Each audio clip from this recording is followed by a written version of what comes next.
Deuxième question, on vous donne y, une variable aléatoire qui suit la loi normale d'espérance 16 et d'écart type 1,95. On vous demande dans la question petit a de calculer la probabilité de l'événement y est compris entre 20 et 21. Et dans la question petit b de calculer la probabilité de l'événement y doit être inférieur à 11 ou supérieur à 21. Question petit a. D'après la calculatrice, la probabilité que y soit compris entre 20 et 21 est à peu près égale à 0,15. Ci-dessous, deux exemples pour vous montrer comment effectuer ce calcul grâce à une calculatrice. Donc un premier exemple avec une calculatrice Casio, type graphe 35+. Donc vous voyez les différentes étapes à remplir pour pouvoir arriver à ce résultat.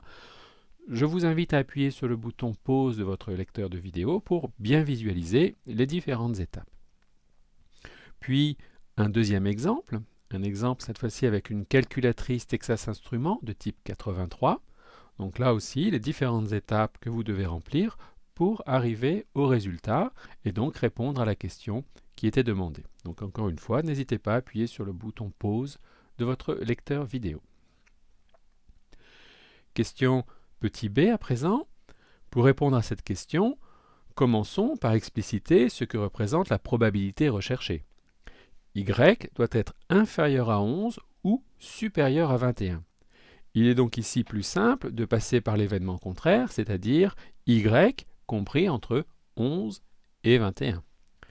Et à l'aide de la calculatrice, on trouve que c'est à peu près égal à 0,010.